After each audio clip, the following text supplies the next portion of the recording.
This 17 News at Noon podcast is brought to you by Clinica Sierra Vista. Welcome back to the 17 News at Noon podcast, where we share your news on your schedule. Well, good day. I'm Elena Rusk, and today is the third day of the trial in the case against Matthew Queen, the suspect who faces 35 charges, among them the torture and murder of Michael Holzenbeek, part of a group who became known as the Bakersfield Three. This morning, witness Caleb Seiler took the stand, testifying that he and Queen fabricated guns together. At one point, Seiler said he took a gun apart, believing it was his own. It wasn't, he said, and Queen wasn't happy to find it missing. Later, believing the incident had blown over, Seiler testified that he went to Queen's home, where Queen told him to go out into the garage. Once there, Seiler said on the stand that Queen zip-tied his arms to a chair and placed a dog shock collar around his neck and then shocked him. You can read more about this morning's witness examination on our website, kget.com. Queen's trial is expected to last about a month, but it will be on hiatus next week for spring break. Also in our court watch today, the man accused of killing a woman 10 years ago will face a judge for the first time today. Court documents show informants led investigators to the remains of Desiree Thompson, a woman originally reported missing in 2012. Documents say the informants told California City police officers that 60-year-old Jose William Lara had been talking about in detail how he killed a woman with the same description as Thompson and buried her in the backyard of the home he rented in California City. During a search warrant, police report they found human remains in the backyard and what appeared to be blood on a bedroom floor in the residence, both of which are believed to belong to Thompson. Laura was arrested March 25th and booked into Kern County Jail on first-degree murder charges. You can read more on this case also on our website, kget.com.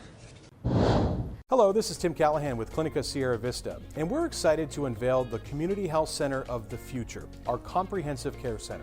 It's located right across the street from Memorial Hospital. We have every service under one roof, from family medicine, OB/GYN care, dental services for adults and children, behavioral health, and much more. So find your way to better care at Clinica Sierra Vista this year at our comprehensive care center. Visit our website, clinicasierravista.org, for the latest on this project. We'll see you soon. And now to a sad update for you. The search for a boy who was swept away in the Kern River this weekend has now turned to a recovery operation.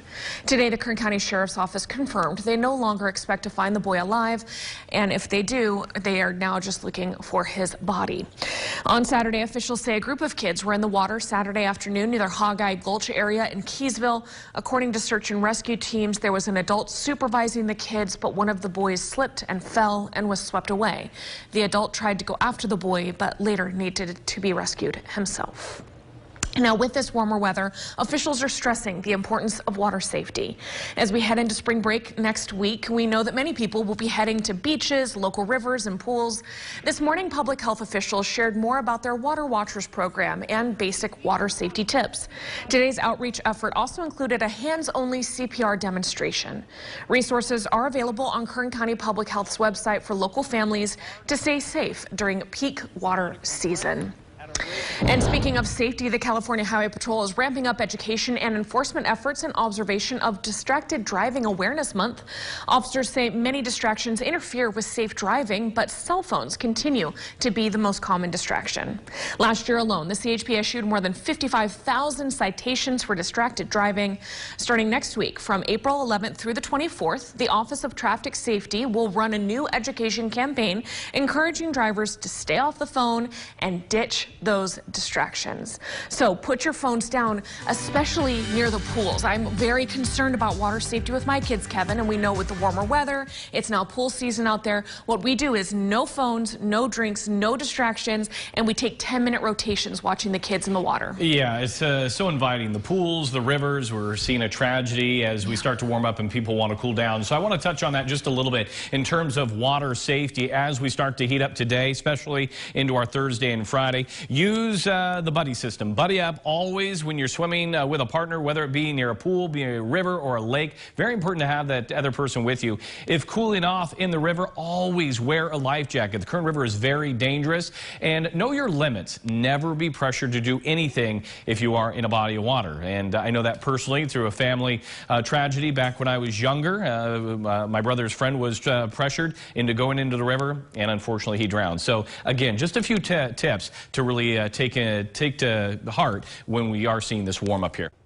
All right, Kevin, thank you so much. Sad story there. Around the nation this morning, President Biden announced new sanctions targeting Russian President Vladimir Putin's family and said the U.S. is toughening penalties against Russian banks in retaliation for what they're calling war crimes in Ukraine. Today's sanctions are aimed at Putin's adult daughters, Russia's prime minister, the wife and children of the Russian Foreign Ministry, and members of Russia's Security Council. The penalties cut off all Putin's close family members from the U.S. financial system and freeze any assets they hold in the United States. A sense of brutality and inhumanity left for all the world to see unapologetically. There's nothing less happening than major war crimes. Responsible nations have to come together to hold these perpetrators accountable. And together with our allies and our partners, we're going to keep raising the economic cost and ratchet up the pain for Putin and further increase Russia's economic isolation. Now, President Biden said these latest sanctions would be, quote, devastating. Also on Capitol Hill today, House Democrats are accusing oil companies of ripping off the American people and putting profits before production as Americans suffer from higher gasoline prices amid this war in Ukraine. Oil executives testifying before Congress for the second time in 6 months responded that oil is a global market and that oil companies don't dictate the prices. The hearing comes as President Joe Biden has ordered the release of 1 million barrels of oil per day from the nation's strategic petroleum reserve for 6 months, a bid to control these higher prices. Now, according to AAA, the national average for a gallon of unleaded gas today is $4.16 a gallon. That is up more than $1 from the $2.87 we saw a year ago. Today's average in the state of California, $5.82. While Kern County, it's $5.84. You can find the cheapest gas at a station near you on our website, kget.com.